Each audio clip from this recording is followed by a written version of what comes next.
En uno de los barrios más respetables de Nueva York, donde flota un aroma a cuero antiguo y maderas nobles, se encuentra un salón que ha sido testigo de innumerables visitas extraordinarias. Sin embargo, incluso en ese contexto, la aparición del señor Simon Carter destacaba por su extrema agitación. El dueño de la casa, no exento de sentido del humor, comentó, dirigiéndose a su invitado mientras estiraba las piernas, hacia la acogedora chimenea crepitante, que su papel en el tándem familiar era algo exagerado. Subrayó que el detective oficial era su padre, y modestamente señaló que sus capacidades para investigar crímenes no superaban las de un ciudadano común. En respuesta, el señor Carter, que parecía ahogarse por la emoción, explicó de manera atropellada que el propósito de su visita era precisamente buscar un consejo confidencial, una perspectiva externa, sin las ataduras de las formalidades.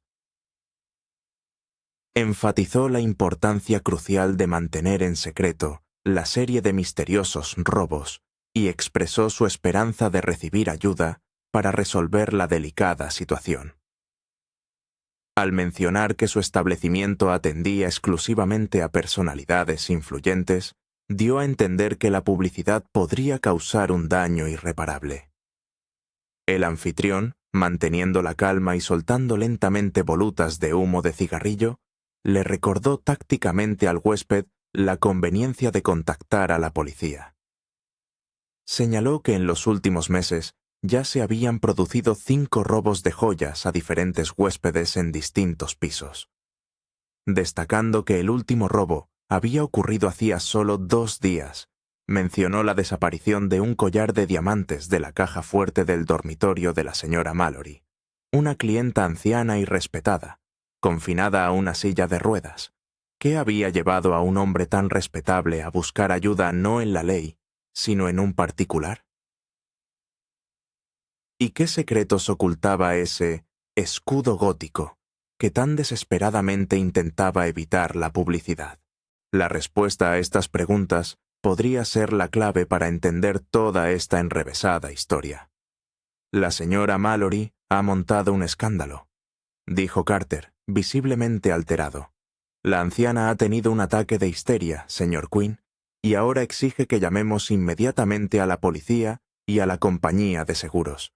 No sabemos en absoluto cómo proceder en esta situación. Ellery, observando atentamente las mejillas temblorosas de su interlocutor, comentó que, en su opinión, el señor Carter se ahorraría muchas molestias si acudiera sin demora a las autoridades. Expresó que estaba dramatizando en exceso la situación, haciendo una montaña de un grano de arena. En ese momento sonó el teléfono, y Juno, el ágil sirviente de la casa de los Quinn, se deslizó en el dormitorio para responder. Casi al instante, asomó su astuta fisonomía gitana en el salón. «Es para usted, señor Ellery». Llama a su padre, el inspector Quinn, y por lo que parece, está extremadamente preocupado. «Disculpen», dijo Ellery apresuradamente y se dirigió al dormitorio.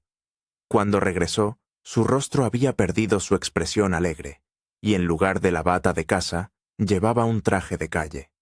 «Le interesará saber, señor Carter», dijo, «que la realidad ha superado una vez más a la fantasía más audaz. Me han invitado a ser testigo de una asombrosa coincidencia. ¿En qué piso dijo que se encuentran los apartamentos de la señora Mallory?» El espíritu de un volcán a punto de estallar pareció apoderarse del señor Simon Carter. Sus ya pequeños ojos adquirieron una mirada vidriosa e inexpresiva. «¡Oh, Dios mío!», jadeó, levantándose con dificultad de su asiento. «¿Qué más ha pasado esta vez? La señora Mallory, creo, ocupa un apartamento en el piso 16. Me alegra saber que está bien alojada. Sin embargo, señor Carter, sus loables intentos de evitar la publicidad no deseada lamentablemente han fracasado.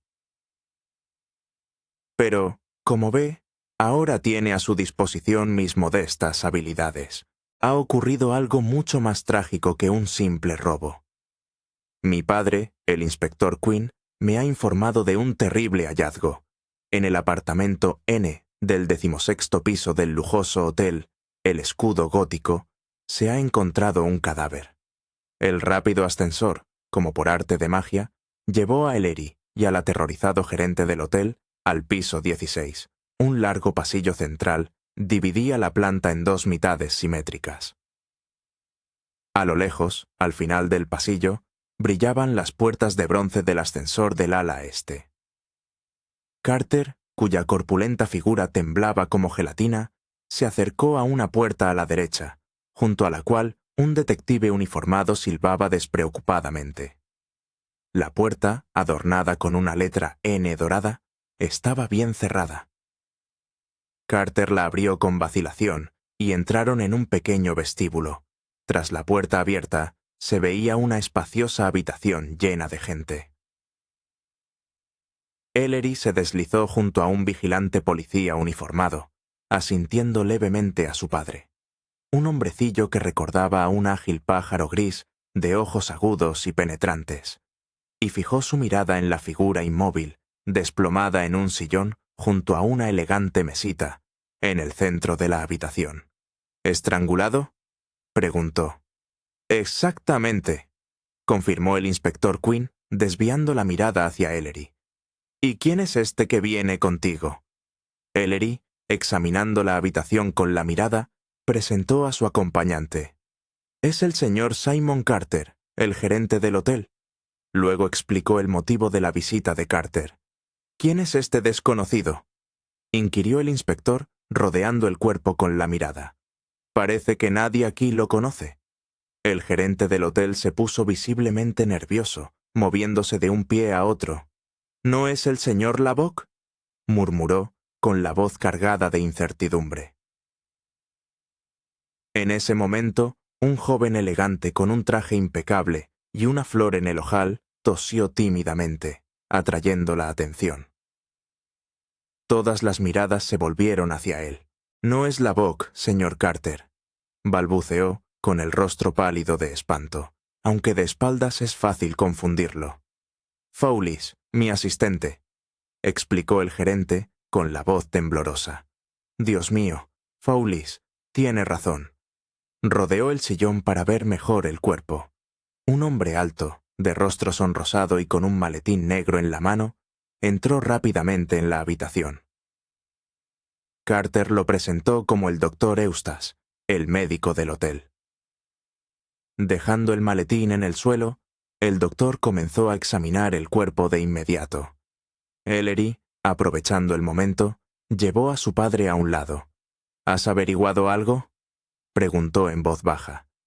El experimentado inspector se sirvió una generosa pizca de rapé, como si reuniera sus pensamientos antes de continuar su relato. «Aquí reina una confusión total», dijo. El cuerpo fue descubierto por casualidad, hace aproximadamente una hora. Una dama que vive en el apartamento C, al otro lado del pasillo central, decidió visitar a un tal John Lavoc, el único ocupante de esta suite doble. Al menos, esa es su versión de los hechos.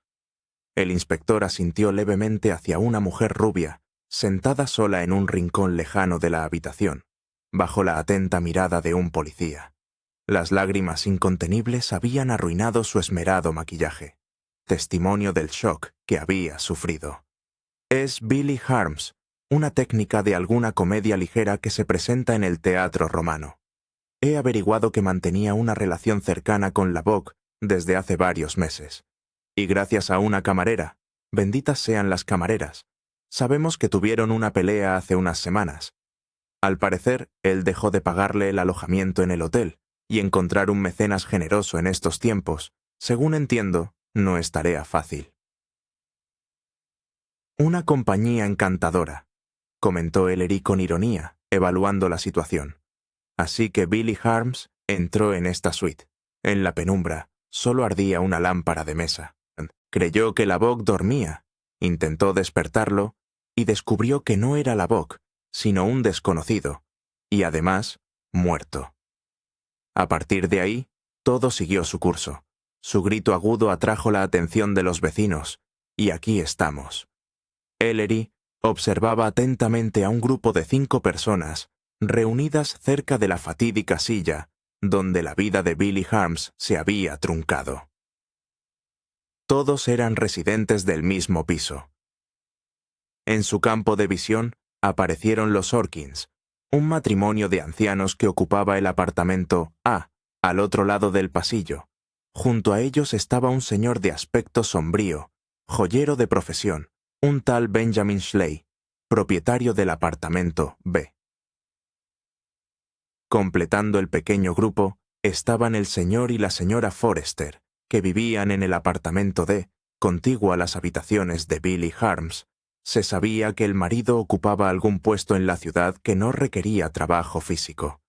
¿Has logrado averiguar algo de esta gente?, preguntó Ellery. Prácticamente nada, respondió el inspector, mordisqueando pensativamente la punta de su bigote canoso. Resultó que Lavoc había salido del edificio por la mañana y nadie lo había visto desde entonces. Según la información disponible, llevaba una vida social activa y gozaba de la atención de las damas. Una de las camareras insinuó que coqueteaba con la señora Forrester, una mujer bastante atractiva. Sin embargo, no parecía tener relación con los demás residentes del piso. El anciano se encogió de hombros, admitiendo la escasez de información. Ya he intentado averiguar su pasado. Lavoc no tiene ningún negocio y sus fuentes de ingresos son un misterio. Pero ahora no nos interesa tanto Lavoc, aunque su búsqueda continúa. Le he encargado el caso a Flaherty. Desafortunadamente, ninguno de los empleados ha podido identificar al muerto. Todos afirman no haberlo visto nunca, y no se encontraron documentos ni objetos que permitieran establecer su identidad. El doctor Eustace se levantó y llamó al inspector con un gesto. Los Quinn se encontraron de nuevo junto al sillón donde yacía el muerto. ¿Cuál es su conclusión, doctor?, preguntó el inspector. Estrangulamiento por la espalda, constató el médico. La muerte ocurrió hace poco más de 1 hora. Por ahora, es todo lo que puedo decir. Sí, una información muy valiosa, respondió el inspector. Ellery se acercó a la mesita junto al sillón, donde estaban dispuestos los objetos extraídos de los bolsillos del muerto. Llamaba la atención una cartera gastada que contenía $5.17 en monedas, una pequeña pistola, una llave de cerradura automática, la edición vespertina de un periódico neoyorquino, un programa arrugado del Teatro Romano con la fecha de hoy, un par de pañuelos sucios, una caja de cerillas entera con la imagen del escudo gótico y un paquete verde de cigarrillos, sin el sello fiscal azul y con parte del papel de aluminio arrancado. A pesar de que el paquete parecía casi nuevo, solo quedaban 4 cigarrillos. En general, el contenido de los bolsillos parecía bastante modesto. Ellery tomó la pequeña llave y la examinó atentamente. ¿Se ha identificado a la víctima?, le preguntó al inspector. Sí, es la llave de su apartamento, un duplicado, fue la respuesta. El señor Simon Carter, cuyas manos temblaban visiblemente, tomó la llave de manos de Ellery, la giró entre sus dedos y la devolvió. El anciano, con voz cascada, replicó, asegurando al señor Quinn que lo que tenía delante era el original, no una copia. Ellery, sin prestar atención, arrojó la llave sobre la mesa y comenzó a inspeccionar la habitación. Su atención se centró en una pequeña papelera de metal debajo de la mesita. Dentro solo encontró una bola arrugada de papel de aluminio, un trozo de papel azul y un envoltorio de celofán arrugado. El detective dedujo de inmediato que podría estar relacionado con el paquete de cigarrillos que yacía cerca. Al desdoblar la bola plateada y azul, confirmó que los trozos de papel de aluminio y el sello azul coincidían perfectamente con la parte superior del paquete. El inspector, que observaba sus manipulaciones, sonrió con aprobación. «No te preocupes por nimiedades, muchacho», dijo el inspector.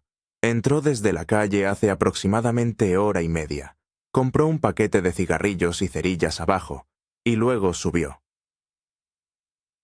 El ascensorista lo dejó en este piso, y desde entonces nadie lo ha visto. Excepto el asesino, interrumpió Ellery sombríamente. ¿Y aún así, papá, miraste dentro de este paquete? No, ¿qué hay? Si lo hubieras hecho, habrías notado que solo quedan 4 cigarrillos. Me parece un hecho bastante elocuente. No añadió nada más, y en su lugar comenzó a pasear lentamente por la habitación. La decoración del espacioso lugar hablaba de riqueza y cierto descuido. En ese momento, la atención de Ellery no estaba centrada en el esplendor del interior del apartamento de John Lubbock, sino en la búsqueda de un cenicero. En su campo de visión aparecían objetos de diversos tamaños y formas, pero todos estaban impecablemente limpios. La mirada de Ellery se deslizó por el suelo, pero regresó de inmediato, como si no hubiera encontrado lo que buscaba. ¿Es esta la entrada al dormitorio?, preguntó, señalando una puerta en la esquina sureste de la habitación. El inspector asintió afirmativamente, y Ellery, cruzando el espacio, desapareció tras la puerta. Casi al mismo tiempo que se marchaba, un nuevo grupo de especialistas apareció en el salón. Un fotógrafo de la policía, un experto en dactiloscopia y un asistente del médico forense, jefe del condado de Nueva York. Oídos de Ellery llegaron los sonidos de los flashes de magnesio de las cámaras y la voz descontenta del inspector, que reanudaba el interrogatorio de los residentes del 16º piso. Ellery examinó el dormitorio con atención. La cama con dosel estaba adornada con elegantes borlas de seda.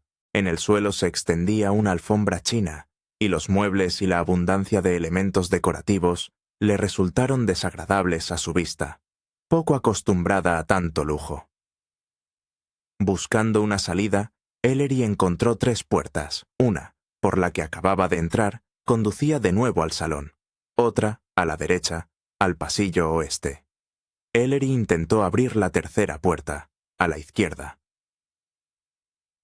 Estaba cerrada con llave, pero la llave estaba en la cerradura. Al girarla, se encontró en una habitación vacía, arquitectónicamente idéntica al dormitorio de Lubbock. Continuando la inspección, descubrió un salón y un vestíbulo vacíos contiguos. Evidentemente, se trataba del apartamento G, que al parecer estaba desocupado. Todas las puertas que daban a este apartamento estaban abiertas. Ellery, con un profundo suspiro, se encontró de nuevo en el dormitorio de Lubbock. Giró la llave en la cerradura y la dejó allí, como obedeciendo un impulso repentino. Luego, cediendo a un impulso inexplicable, sacó un pañuelo del bolsillo y limpió cuidadosamente el pomo de la puerta, como si borrara huellas invisibles. Acercándose al armario, Ellery se sumergió en un minucioso examen del contenido de los bolsillos de la ropa colgada. Lujosos abrigos, elegantes trajes y refinados sombreros se presentaron ante él en toda su diversidad. Sin embargo, la búsqueda era bastante peculiar. Parecía que la atención de Ellery se centraba únicamente en las más pequeñas briznas de tabaco. Daba la vuelta a los bolsillos meticulosamente, explorando cada pliegue y costura de la tela, como si buscara algo extremadamente importante. «Ni una sola brizna de tabaco», murmuró Ellery, con un tono de perplejidad en su voz. «Pero, ¿qué demonios puede significar esto?». Después de volver a colocar la ropa en su sitio, Ellery cerró la puerta del armario y se dirigió al pasillo oeste, apresurándose hacia la puerta de entrada del apartamento de Lubbock. Al pasar junto a los ascensores, vio un grupo animado: el fotógrafo, el dactiloscopista, el sargento Bellier y la figura sombría y alargada del doctor Prutti, absortos en una conversación amistosa. Asintiendo al detective que, sin dejar de silbar, montaba guardia en el apartamento, Ellery entró en el vestíbulo. Allí, repitió su extraño procedimiento, examinando cuidadosamente los bolsillos de toda la ropa que colgaba en el armario empotrado.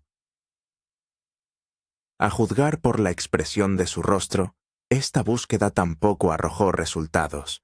El rostro de Ellery reflejaba la decepción de sus esfuerzos infructuosos. Las voces fuertes que provenían del salón le hicieron cerrar bruscamente la puerta del armario. «Debe mantener la calma, señor Lubbock», resonó la voz autoritaria del inspector. Ellery entró rápidamente en el salón. Los vecinos, o bien, habían abandonado la escena del crimen, o habían sido escoltados a sus apartamentos bajo supervisión. De los que inicialmente estaban involucrados en esta trágica escena, solo quedaban el señor Simon Carter y el doctor Eustace. A ellos se les había unido un recién llegado, un hombre bajo, delgado y elegante, de mejillas hundidas, cabello rojizo y penetrantes ojos azules. Estaba inmóvil, con la mirada fija en el cuerpo sin vida, y su barbilla perfectamente afeitada revelaba un temblor nervioso. «¿Quién es?», preguntó Ellery, dirigiéndose al inspector. El desconocido apartó su mirada ausente del cadáver y la posó en Ellery, como si no entendiera lo que estaba pasando. «Es el señor John Lubbock», explicó el inspector, «el residente de este apartamento. Acaba de enterarse de la tragedia. Lo trajo Flaherty y hemos identificado al fallecido en el sillón». Ellery observó fijamente el rostro de John Lubbock, tratando de captar alguna emoción. «¿El fallecido es pariente suyo, señor Lubbock?», preguntó. «Ciertamente, hay un notable parecido entre ustedes». «Sí», dijo Lubbock con voz ronca, como si regresara de las profundidades del olvido. «Era mi hermano. Llegó esta mañana a Nueva York directamente desde Guatemala. Harry era ingeniero, y el destino no nos había permitido vernos en 3 años. Me encontró en uno de los clubes de la ciudad. Yo tenía una cita, así que le di la llave de mi apartamento. Dijo que planeaba ir a una función de tarde, y luego se reuniría conmigo aquí. Y ahora lo encuentro así». Lubbock se enderezó, y en sus ojos azul celeste volvió a brillar una chispa de conciencia. «Esto supera mi entendimiento. ¿Tenía su hermano enemigos, señor Lubbock?», inquirió el inspector, observando atentamente la reacción de su interlocutor. El hombre de cabello rojizo se agarró convulsivamente al borde de la mesa, como buscando apoyo. «No lo sé», fue su respuesta impotente. «Harry nunca mencionó nada parecido en sus cartas». «Señor Lubbock», intervino Ellery, «le pido que examine atentamente estos objetos dispuestos sobre la mesa. Es el contenido de los bolsillos de su hermano. ¿Nota la ausencia de algo?». Lubbock echó un vistazo a la mesa y negó con la cabeza. «La verdad es que no sabría decir». Ellery le tocó suavemente el brazo, intentando llamar su atención. «¿Está seguro de que no falta una pitillera entre sus cosas?». Un temblor repentino recorrió el cuerpo de Lubbock, y en su mirada brilló un atisbo de interés. El inspector, por el contrario, se quedó petrificado de asombro, como si le hubiera caído un rayo. ¿Una pitillera? ¿Qué historia es esa de la pitillera, Quinn? «No se encontró ninguna pitillera en la escena del crimen», dijo perplejo. «Exacto», confirmó Ellery, volviendo la mirada hacia Lubbock. «Y bien, señor Lubbock», Lubbock se lamió nerviosamente los labios secos, como si se armara de valor. «Ahora que lo menciona, debo admitir que así es», dijo con visible esfuerzo, «aunque no entiendo en absoluto cómo se ha enterado. Yo mismo apenas recordaba el incidente». Antes de su partida a Centroamérica hace 3 años, Harry me mostró 2 pitilleras completamente idénticas, exactamente como esta. Lubbock metió la mano en el bolsillo interior de su chaqueta y sacó una estrecha caja negra, hábilmente decorada con caprichosos patrones de plata de estilo oriental. En una de las ranuras faltaba claramente un trozo de plata. Ellery abrió la caja con genuino interés, donde reposaban cuidadosamente media docena de cigarrillos, y sus ojos brillaron de emoción. Como fumador apasionado, siempre había tenido debilidad por las pitilleras exquisitas. «Un amigo de Harry, si mal no recuerdo», continuó Lavoc con cansancio. Le envió estas pitilleras desde la lejana Tailandia. Como es sabido, los mejores artículos de madera de teca se fabrican precisamente en Indochina. Harry tuvo la generosidad de regalarme una de las pitilleras, y desde entonces la guardo con esmero. ¿Cómo ha logrado averiguarlo, señor Quinn? Se oyó una pregunta. Ellery, con una leve sonrisa, cerró la pitillera y se la devolvió a Lavoc. Poseer un conocimiento exhaustivo es parte indispensable de nuestro trabajo, aunque en mis conclusiones no hay ningún misterio, señaló. Lavoc guardó la pitillera en el bolsillo interior de su chaqueta con sumo cuidado, como si fuera una joya. En ese momento se oyeron voces en el vestíbulo, y 2 hombres con batas blancas entraron en la habitación. El inspector los saludó con un asentimiento. Los camilleros desplegaron una camilla, colocaron el cuerpo sobre ella con descuido, lo cubrieron con una sábana y se retiraron, llevando su carga con tal indiferencia como si fuera un trozo de carne. John Lavoc se aferró convulsivamente al borde de la mesa. Su rostro se puso aún más pálido, y con un profundo suspiro comenzó a desplomarse. Eustace, doctor! ¡Alguien, rápido!, gritó el inspector, lanzándose junto con Ellery para sostener al hombre que perdía el conocimiento. El doctor Eustace abrió rápidamente su maletín. El doctor Pruty se apresuró a seguirlo. No podía soportar ver cómo se llevaban al pobre Harry, murmuró Lavoc. Por favor, denme un calmante. El doctor Pruty asintió comprensivamente y salió de la habitación.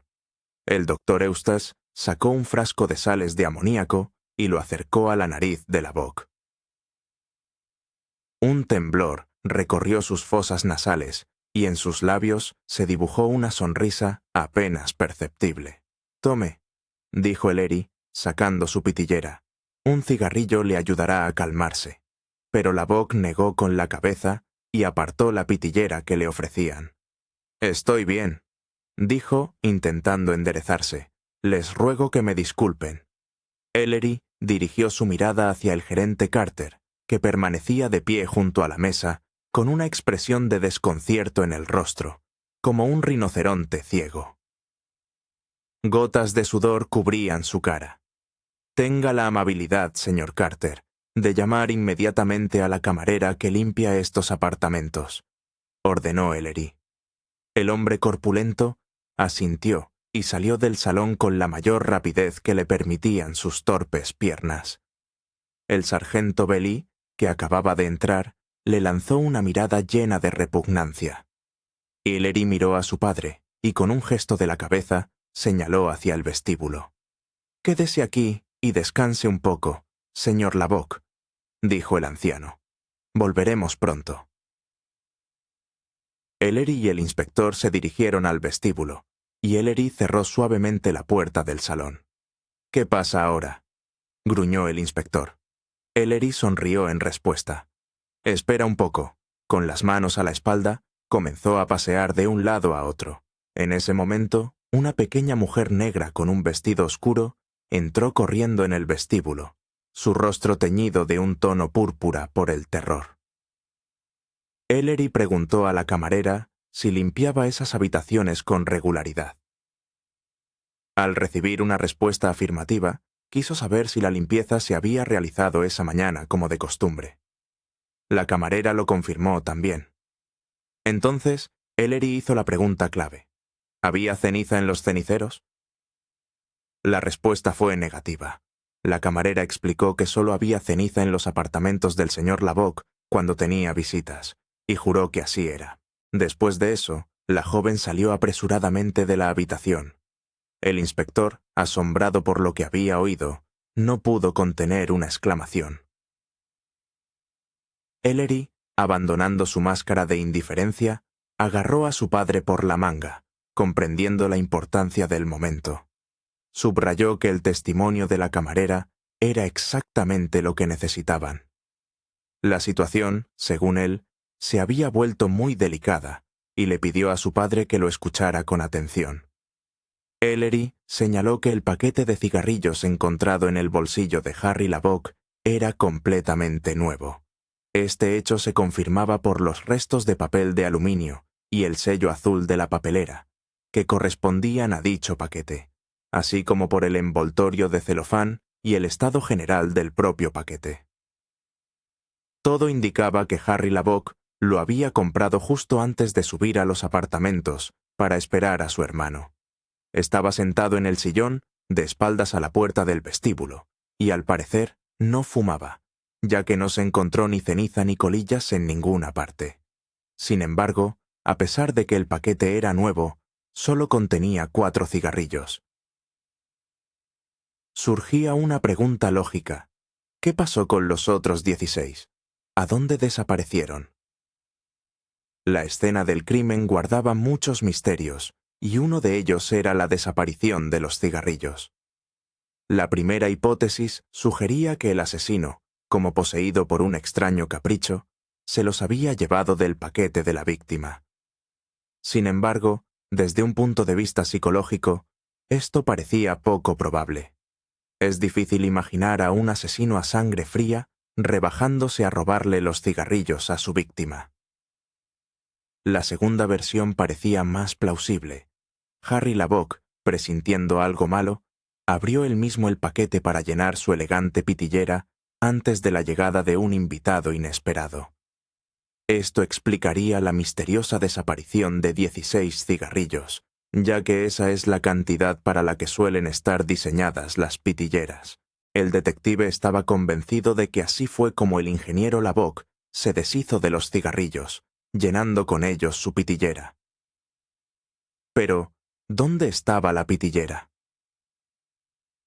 Si había desaparecido, significaba que el asesino se la había llevado como trofeo o por alguna otra razón, aún desconocida. El inspector Quinn, tras escuchar atentamente los argumentos, asintió pensativamente. Estuvo de acuerdo en que los cigarrillos, al ser completamente nuevos, no tenían ningún valor para el ladrón. Por lo tanto, el objetivo del criminal era la pitillera. Sin embargo, el inspector Quinn seguía siendo escéptico. No entendía qué podía tener de valioso esa delgada caja. ¿Por qué motivo? Se preguntaba. En esa baratija no podía haber ni un resorte oculto, ni un compartimento secreto. No sé por qué motivo, papá, respondía el detective. No tengo la menor idea, pero es así. Luego pasó a analizar el perfil psicológico de John Lavoc, destacando 3 puntos clave. Primero, la camarera afirmó que nunca había ceniza en los apartamentos, excepto cuando había visitas. Esto indicaba claramente que el dueño de la casa no fumaba. Segundo, John Lavoc, en estado de semi-inconsciencia, pidió un calmante, pero rechazó el cigarrillo que le ofrecieron. Para el detective, esto era otra confirmación de que Lavoc no era fumador. En una situación de estrés, un fumador instintivamente busca el tabaco, que actúa como un calmante. Y finalmente, tercero, en los bolsillos de la ropa de John Lavoc no se encontró ni una sola brizna de tabaco. El detective sugirió al inspector que recordara cómo eran sus propios bolsillos, donde siempre se podían encontrar restos de tabaco. ¿Es la ausencia de tabaco en los bolsillos de John Lavoc el tercer signo de un no fumador? Responde tú mismo, concluyó. El inspector estuvo de acuerdo en que John Lavoc no tenía afición por el tabaco, pero quedaba la pregunta: ¿para qué necesitaba una pitillera llena de cigarrillos? Ellery retomó esta idea, subrayando que la investigación había llegado a la conclusión de que la pitillera de la víctima había desaparecido. Si Lavoc no fuma, pero posee una pitillera, la conclusión lógica es que le mostró a la investigación la pitillera que pertenecía a su difunto hermano. El inspector murmuró que este hecho convertía a John Lavoc en el principal sospechoso de la muerte de Harry Lavoc. Señaló que en la pitillera solo había 6 cigarrillos, y además de otra marca. El inspector supuso que John Lavoc se deshizo de los cigarrillos comprados por su hermano, sustituyéndolos por los suyos. El inspector admitió que esta conclusión no era una prueba irrefutable, pero en ese momento todas las pruebas apuntaban a John Lubbock. Si es culpable del asesinato de su hermano, su historia sobre las dos pitilleras es una invención para explicar la posesión de la pitillera de Teca, que podría haber sido descubierta en un registro. Un golpe repentino en la puerta hizo que los Quinn se giraran, pero resultó ser solo el Dr. Eustace, que entraba en la habitación. Cerró la puerta del salón tras de sí, interrumpiendo la tensa conversación. Con una irritación mal disimulada en la voz, el doctor se disculpó por las molestias, explicando que necesitaba visitar a otros pacientes. El inspector, a su vez, con una expresión severa, recomendó encarecidamente al médico que permaneciera cerca. Le informó de que se había decidido llevar a Lubbock a la jefatura para aclarar las circunstancias, y que el testimonio del doctor Eustace podría ser muy útil para la investigación. El doctor Eustace, tras echar un vistazo a los presentes, se limitó a encogerse de hombros, mostrando su distanciamiento de lo que estaba ocurriendo. Aseguró al inspector su disposición a colaborar y le comunicó que estaría en su consulta en el ático y que en caso de ausentarse dejaría un mensaje. Con estas palabras, abandonó la habitación, dejando la puerta entreabierta. Ellery, dirigiéndose al inspector, le advirtió que no presionara demasiado al médico, subrayando que sus propias conclusiones podrían ser prematuras. Al entrar en el salón, vieron al sargento Belly, acomodado en el sillón del muerto con los pies sobre la mesa. Ellery, sin perder tiempo, preguntó por el paradero de Lubbock Belly. Bostezando ampliamente, mostró su imponente boca e informó de que se había dirigido al dormitorio hacía unos minutos. El sargento, sin ver nada reprochable en ello, no le impidió marcharse. En un arrebato de ira, Ellery gritó un insulto dirigido a nadie en particular y abrió de un tirón la puerta del dormitorio. Sin embargo, la habitación estaba vacía, lo que solo aumentó su desconcierto. El inspector dio órdenes a sus subordinados que estaban en el pasillo. El sargento Bellier, enrojeciendo al instante por la sorpresa, se puso en pie de un salto. El edificio se sumió en el caos. Los policías comenzaron a registrar meticulosamente los pasillos, intentando encontrar al desaparecido. Los curiosos Orkins asomaron sus cabezas canosas desde su apartamento, con expresión de suma sorpresa. Billy Harms, vestida solo con un camisón de encaje, salió corriendo al pasillo, incapaz de contener su curiosidad. La vieja bruja del apartamento F salió al pasillo en su silla de ruedas, derribando accidentalmente a dos detectives que se cruzaron en su camino. Toda la escena recordaba a un episodio cómico de una vieja película de cine mudo, proyectada a cámara rápida. Ellery no perdió el tiempo en reproches al sargento Belly, cuyo descuido había provocado consecuencias indeseadas. El detective de guardia en el pasillo oeste le informó de que John Lubbock no había salido de su dormitorio por la puerta oeste. Ellery se abalanzó inmediatamente hacia la puerta este, que conducía a los apartamentos vacíos. Para su sorpresa, la llave que había dejado en la cerradura había desaparecido. Con cuidado, tratando de no tocar el pomo, intentó mover el cerrojo, pero fue inútil. La puerta estaba cerrada. «¡El pasillo este!», ordenó. «La puerta de allí está abierta. Hay que comprobarlo». Ellery, presa de un impulso repentino, salió corriendo del apartamento de Lubbock, arrastrando a su padre. Recorrió el pasillo principal, luego giró hacia el este, y sin aminorar la marcha, irrumpió en el dormitorio abierto del apartamento G, que estaba vacío. Los demás miembros de la comitiva se quedaron paralizados en el umbral, atónitos por lo que veían. En el suelo, en una postura antinatural, yacía John Lubbock. Sin sombrero ni abrigo, estaba congelado en una convulsión mortal que no dejaba dudas sobre la naturaleza violenta de su muerte. Lubbock había sido estrangulado, privado de la vida por una mano despiadada. Ellery, como si se estuviera ahogando, Tomó una bocanada de aire. Lo increíble había sucedido. El sospechoso se había convertido en víctima. Intentando pasar desapercibido, se deslizó silenciosamente hacia la puerta que comunicaba con el dormitorio de Lubbock. Mirando fijamente la puerta, Ellery frunció el ceño. La llave que había dejado en la cerradura del apartamento H ahora lucía en la cerradura del apartamento G. Tocando pensativamente la llave, salió de la habitación con cuidado, tratando de no llamar la atención. Al encontrarse con el dactiloscopista en el pasillo central, Ellery lo condujo a través del dormitorio de Lubbock hasta la puerta que conectaba los apartamentos. «Vea qué puede sacar de este pomo», dijo, señalando el objeto de su interés. El experto se puso a trabajar de inmediato. Ellery, sin ocultar su inquietud, observaba cada uno de sus movimientos. Pronto, sobre el polvo blanco que cubría la piedra negra y los pomos, aparecieron varias huellas dactilares nítidas. El fotógrafo que acababa de entrar las capturó en película. Luego se dirigieron al dormitorio vacío del apartamento G. Los médicos habían terminado de examinar el cuerpo y hablaban en voz baja con el inspector Quinn.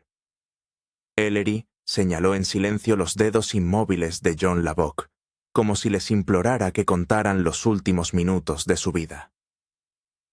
En el momento en que el especialista en huellas dactilares se levantó del suelo polvoriento, sostenía en su mano una tarjeta de un blanco inmaculado en la que lucían 10 huellas dactilares entintadas.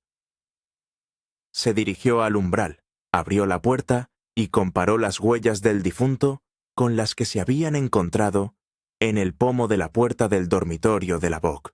En el pomo de la puerta se han encontrado las huellas dactilares del muerto, constató el experto, confirmando sus conclusiones. Ellery dejó escapar un profundo suspiro, lleno de reflexión. Se arrodilló junto al cuerpo de John Lubbock, que parecía congelado en el tiempo en medio de una violenta lucha, y comenzó a examinar minuciosamente el bolsillo interior de su chaqueta. «Me veo obligado a presentar mis disculpas a la sombra de nuestro dandy», murmuró, fijando la vista en una pequeña caja de teca. Resulta que, efectivamente, hay 2 pitilleras, como él afirmaba, ya que esta es claramente diferente de la que Lubbock nos mostró hace un momento. El inspector abrió los ojos de par en par, sorprendido, consciente de la importancia del momento. En el lugar donde a la pitillera de Lubbock le faltaba un fragmento del diseño de plata, en esta caja el dibujo está intacto, explicó. La conclusión es meridianamente clara. Continuó Ellery, como si resolviera un complejo rompecabezas. Quienquiera que haya quitado la vida a John Lubbock, el motivo fue precisamente la pitillera que se encontraba en su bolsillo interior. Tras estrangular a John Lubbock en esta misma habitación, el agresor se apoderó de su pitillera.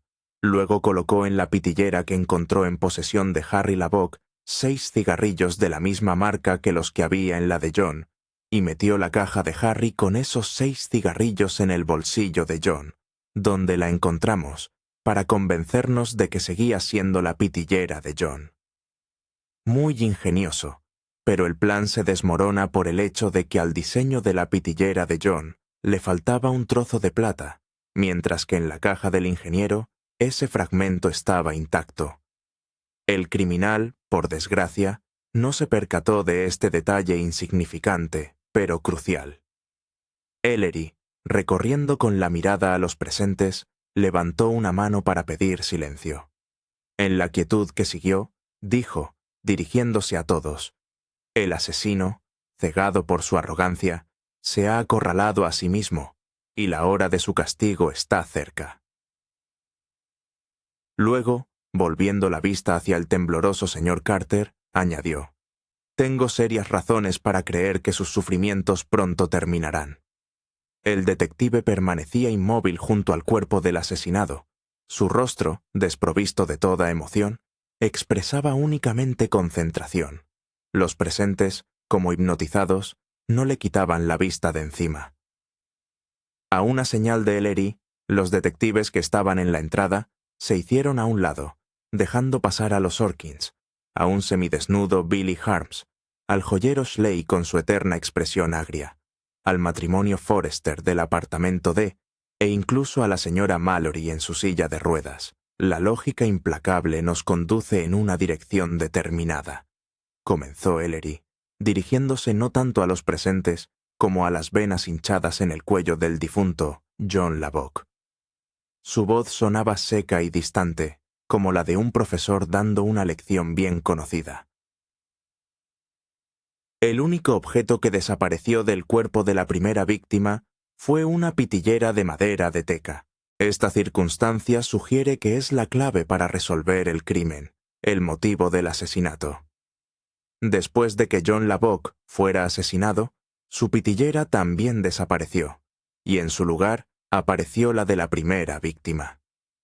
De esto se deduce que solo quien robó la pitillera de la primera víctima, es decir, el asesino, pudo intercambiarlas.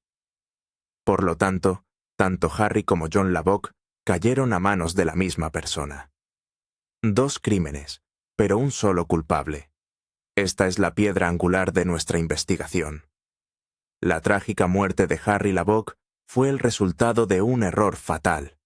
El criminal, que iba a por su hermano John, confundió a los hermanos y cometió un acto irreparable, dándose cuenta de su monstruoso error, solo después de quitarle la vida a la víctima y encontrar en su poder una pitillera diferente a la que buscaba. Este trágico malentendido es bastante explicable. El primer ataque se produjo por la espalda, y los hermanos Lubbock eran sorprendentemente parecidos. Al parecer, el asesino no sabía de la existencia de dos hermanos. Por lo tanto, la pitillera que pertenecía al ingeniero no tenía ninguna relación con el crimen. Ellery Quinn, tras escuchar atentamente los detalles, se inclinó hacia adelante, como si intentara desentrañar un enigma oculto. Subrayó que las pitilleras en sí no tenían valor, no había compartimentos secretos en ellas. Por lo tanto, el criminal no buscaba las pitilleras, sino lo que contenían. ¿Qué contenían estas cajas? Solo cigarrillos. Pero, ¿acaso el criminal cometió un asesinato por unos cigarrillos?, se preguntó Ellery. Por supuesto, no por los cigarrillos en sí. Pero si suponemos que se extrajo el tabaco de los cigarrillos, se introdujo algo valioso en su interior, y luego se rellenaron hábilmente los extremos con tabaco, nos acercamos a desvelar el misterio. Ellery se enderezó y respiró hondo, como si se armara de valor antes de una declaración importante. Luego se dirigió a la mujer en la silla de ruedas. «¿Entiendo que usted es la señora Mallory?» «Sí», fue la respuesta tajante. «Hace apenas 2 días le robaron un collar de diamantes. ¿De qué tamaño eran las piedras de esa joya? ¿Del tamaño de un guisante pequeño?» Sonó una respuesta ahogada. En total, estaban valorados en $12,000, de un guisante pequeño. Una descripción típica de un ama de casa, que es lo que usted es, señora Mallory, señaló Ellery con una sonrisa. Estamos progresando. Antes afirmé que en los cigarrillos de John Lubbock se ocultaba algo valioso. Y ese valor eran los guisantes de diamantes de la señora Mallory. En la habitación se levantó un murmullo, parecido al cacareo de un corral. Ellery hizo un gesto pidiendo silencio. Hemos llegado al punto en que se hace evidente que su vecino, John Lubbock, no solo era un hombre de mundo, sino también un ladrón de joyas. ¿El señor Lubbock?, dijo Simon Carter, perplejo. Exactamente. El inspector Quinn no pudo determinar su fuente de ingresos. No era un proxeneta, ya que los proxenetas no pagan el alojamiento a las damas, sino que reciben dinero de ellas. Por lo tanto, sus ingresos provenían de las joyas. El pequeño secreto había sido revelado. Billy Harms, como un avestruz, encogió el cuello y resopló ruidosamente.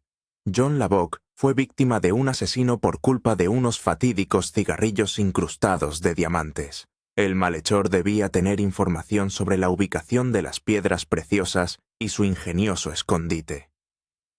Por lo tanto, el asesino de Harry y John Lubbock es el mismo cómplice implicado en los robos. La reciente claridad en los rostros de los presentes dio paso de nuevo a la inquietud. La señora Mallory lanzó una mirada fulminante al rostro enrojecido del difunto, John Lubbock.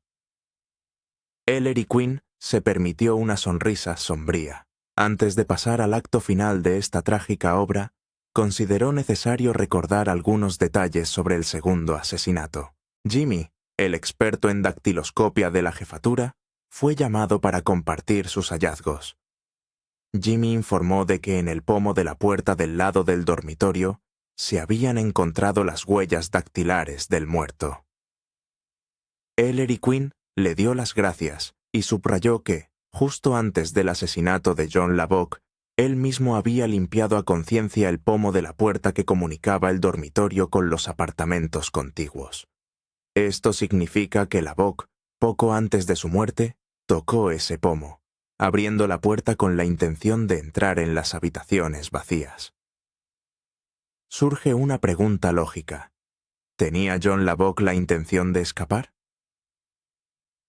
La respuesta es negativa, ya que, en primer lugar, su aspecto no se correspondía con la preparación para una huida. No llevaba ni abrigo ni sombrero. En segundo lugar, incluso si hubiera intentado escapar, sus posibilidades de éxito eran mínimas. Además, una huida habría arrojado inevitablemente una sombra de sospecha sobre John en relación con el asesinato de su hermano, en el que, por supuesto, no estaba implicado, ya que él mismo fue víctima del asesino. Pero, ¿qué llevó a John Lubbock a entrar en esos apartamentos? Unos minutos antes, el autor de estas líneas conversaba con el inspector en el vestíbulo del apartamento de Lubbock. En ese momento, la investigación tenía motivos para creer que John estaba implicado en la muerte de su hermano. El autor cerró personalmente la puerta del salón para evitar que John escuchara la conversación. Sin embargo, cuando el doctor Eustace se ausentó para examinar a otros huéspedes del hotel, por un lamentable descuido, dejó la puerta entreabierta. El inspector, sin percatarse de ello, declaró en voz alta su intención de llevar a John Lubbock a la jefatura para interrogarlo, lo que implicaba un registro y un interrogatorio. «Sargento Belly, usted estaba en el salón con Lubbock. ¿Oyó las palabras del inspector?» «Sí, señor», respondió el sargento, y, por lo que parece, él también las oyó, ya que un instante después declaró que necesitaba ir al dormitorio por un asunto urgente. Ellery asintió afirmativamente. Lubbock, al parecer, al oír hablar de la inminente visita a la comisaría, comenzó a trazar un plan de acción al instante.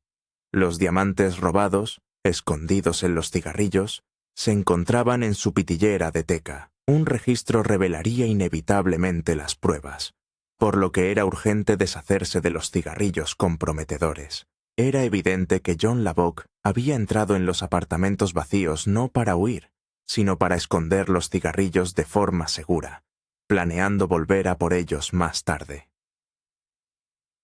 Sin embargo, surge una pregunta lógica. ¿Cómo pudo el asesino prever la decisión espontánea de Lubbock de esconder las joyas precisamente en los apartamentos libres, el único lugar accesible? La respuesta es sencilla. También debió de oír las palabras del inspector sobre el traslado de Lubbock a la comisaría. El asesino se dio cuenta de que Lubbock también había oído la conversación y desentrañó al instante sus intenciones. Ellery se inclinó hacia adelante. Sus largos dedos se curvaron como garras y su cuerpo se tensó, como si fuera a saltar. Solo 5 personas fueron testigos del comentario del inspector. Proclamó: el propio inspector, yo, el sargento Belly, el difunto John Lubbock y Billy Harms. En ese momento, Billy Harms soltó un grito agudo, y la anciana señora Mallory chilló como un pájaro exótico herido.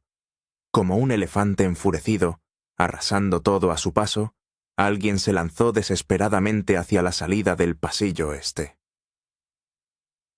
El sargento Belly, cuya imponente figura pesaba unos buenos 115 kilos, se abalanzó al instante en medio de la refriega. Sus puños, como martillos, comenzaron a destrozar todo a su alrededor, levantando nubes de polvo. Ellery, manteniendo la compostura, observaba la escena. El inspector, que había visto a Belly en acción en numerosas ocasiones, solo suspiró con cansancio. «Este miserable es un doble asesino y un mentiroso», dijo Ellery, cuando el rostro del adversario derrotado se convirtió en una masa sangrienta. No solo pretendía deshacerse de su cómplice, John Lubbock, el único que sabía de sus robos y, sin duda, sospechaba de él en el asesinato, sino también apoderarse en exclusiva de las joyas de la señora Mallory. Los diamantes, papá, los encontrarás o bien en su persona, en sus bolsillos o en su maletín, o bien entre sus efectos personales. Toda la esencia de esta sencilla historia se reducía a una lógica estricta, donde todas las pruebas apuntaban a una sola persona.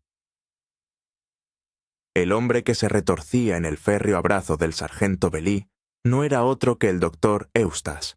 En otro mundo, en el relato de James Joyce, Evelyn, la protagonista, apoyada contra el cristal de la ventana, observaba cómo el atardecer envolvía la calle. Su cabeza descansaba sobre la cortina, impregnándose del olor a cretona polvorienta. Se sentía invadida por un cansancio abrumador. Los escasos transeúntes rompían el silencio.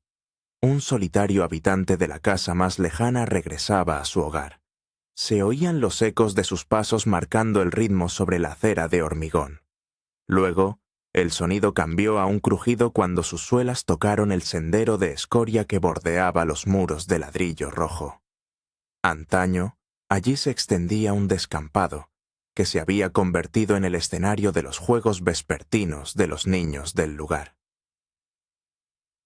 Pero un hombre emprendedor de Belfast compró el terreno y construyó en él viviendas que contrastaban notablemente con las modestas y sombrías casitas a las que estaban acostumbrados los lugareños. Las nuevas casas se erguían orgullosas, revestidas de ladrillo rojo y coronadas por tejados relucientes. Todos los niños de los alrededores encontraban consuelo y diversión en aquel descampado. Los Devine, los Waters, los Dunn, el pequeño Keogh, el cojo, y también ella, sus hermanos y hermanas. La única excepción era Ernest, que por su edad ya había superado aquellos juegos infantiles. El padre de familia a menudo perseguía a sus vástagos por el descampado, armado con un palo de endrino.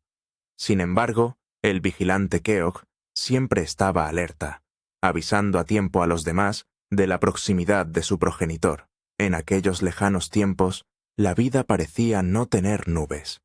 El padre aún conservaba una apariencia de estabilidad, y la madre estaba viva y sana, pero el tiempo avanzaba inexorablemente. Ahora, tanto ella como sus hermanos y hermanas habían crecido. La madre había dejado este mundo. Tis y Dan también había fallecido, y los Waters habían regresado a su patria, a Inglaterra. Todo está sujeto a cambios, y ahora había llegado el momento de que también ella abandonara el hogar paterno, al igual que lo habían hecho otros. Echó un vistazo a la habitación, intentando grabar en su memoria cada detalle, cada objeto familiar que había limpiado de polvo con sus propias manos durante largos años, sin dejar de sorprenderse por su interminable aparición.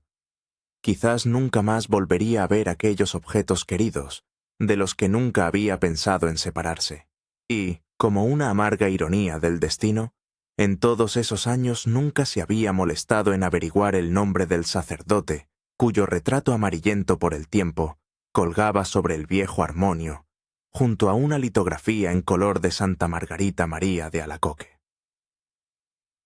Margarita María de Alacoque, 1647-1690, monja cuyo nombre está inseparablemente ligado al surgimiento y difusión del culto al Sagrado Corazón, uno de los más venerados en la Iglesia católica.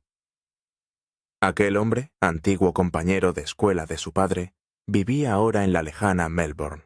El padre, al mostrar su fotografía a los invitados, lanzaba esa información como algo insignificante, de pasada.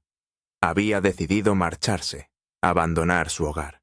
Pero era sensato, intentaba sopesar los pros y los contras. Aquí, en la casa de su padre, tenía al menos cierta estabilidad, un techo sobre su cabeza y comida en la mesa. Aquí había gente con la que compartía su vida. Sí, el trabajo era duro, tanto en casa como en el servicio. Pero, ¿qué dirían en la tienda cuando se enteraran de que se había fugado con un joven? Quizás la considerarían una tonta, y encontrarían a alguien para su puesto mediante un anuncio. La señorita Gavan, sin duda, se alegraría. La criticaba constantemente, sobre todo en presencia de extraños. «Señorita Hill, ¿no ve que las damas están esperando? Anímese un poco, señorita Hill, por favor». No sentía un apego especial por la tienda, pero en su nuevo hogar, en un país lejano y desconocido, todo debía cambiar. Allí estaría casada. Ella, Evelyn, se convertiría en una mujer respetada. No la tratarían con el desprecio con que habían tratado a su madre. Incluso ahora, con más de 19 años, a menudo sentía miedo ante la rudeza de su padre, y quizás eso era lo que le provocaba las palpitaciones. De niña, su padre nunca la había golpeado tan fuerte como a Harry y a Ernest, porque era una chica. Sin embargo, últimamente, en su comportamiento, habían comenzado a manifestarse ominosas notas de amenaza. Afirmaba que solo el recuerdo de su difunta madre le impedía agredirla, y que ahora que Ernest había fallecido y Harry, ocupado en la decoración de iglesias, estaba constantemente de viaje, no tenía a nadie que la protegiera. Además, las disputas semanales de los sábados por el dinero se habían convertido en una prueba insoportable.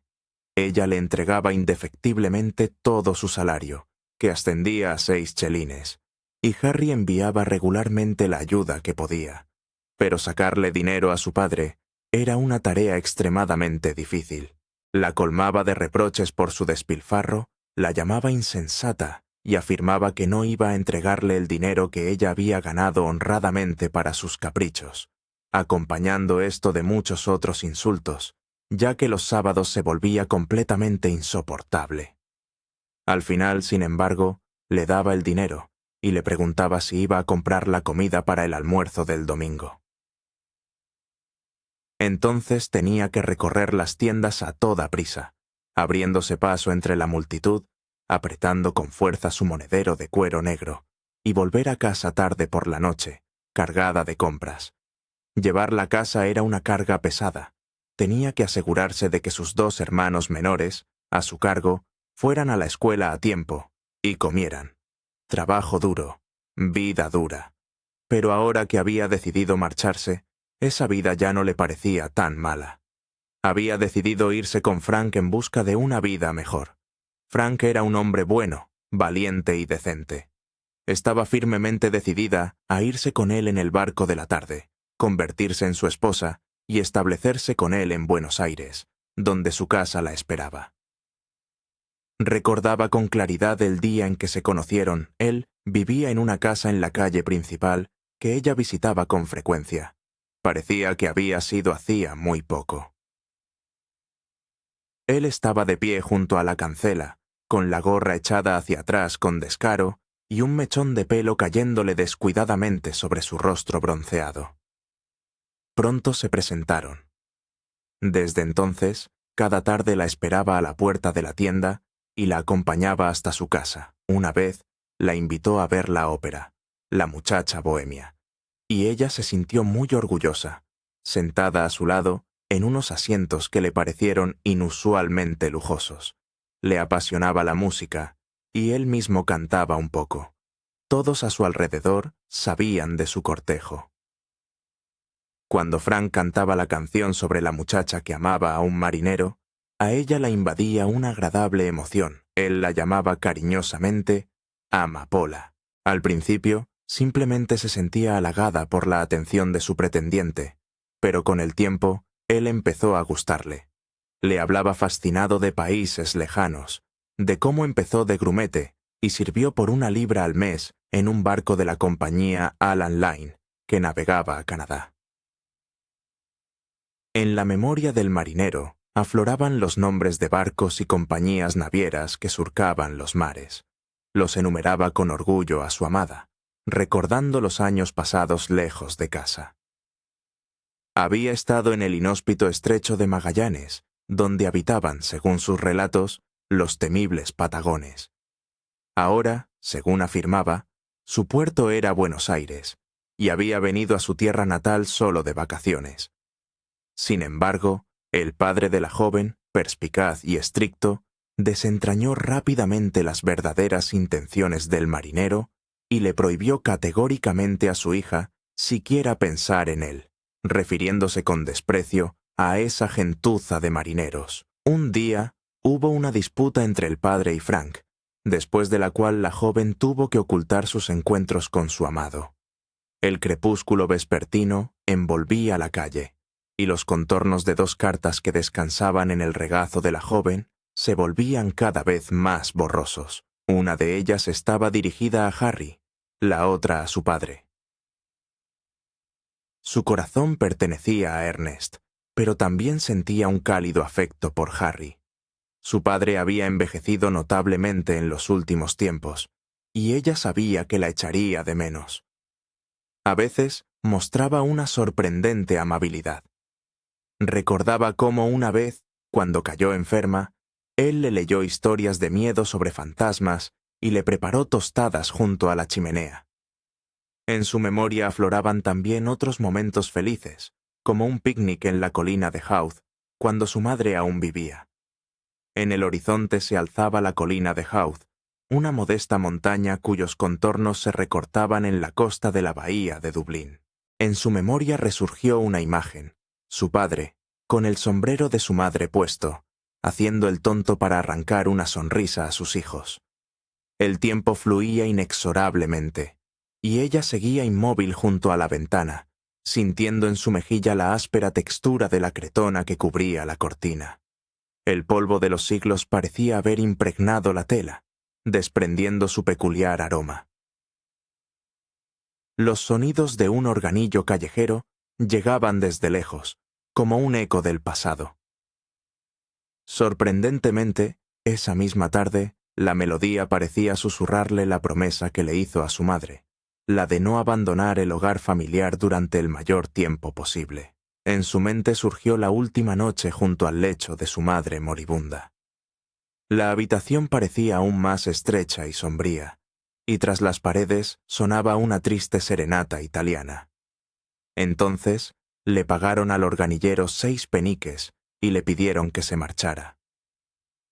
Recordó vívidamente la expresión triunfal de su padre cuando entró en la habitación de la enferma con las palabras: «¡Malditos italianos! ¡Hasta aquí han llegado!». De repente, ante sus ojos apareció toda la vida de su madre, tejida de sacrificios discretos y culminada en el abismo de la locura. Una pena insoportable le atravesó el corazón. Un temblor la recorrió cuando volvió a oír la monótona voz de su madre, repitiendo con insistencia sin sentido: «El fin de la alegría, el dolor, el fin de la alegría, el dolor». Se levantó de un salto, asustada, y susurró: «Huir, tengo que huir. Frank será mi salvación. Él me dará una nueva vida. Quizás también amor. Quiero vivir. ¿Por qué tengo que estar condenada a la infelicidad? Merezco ser feliz.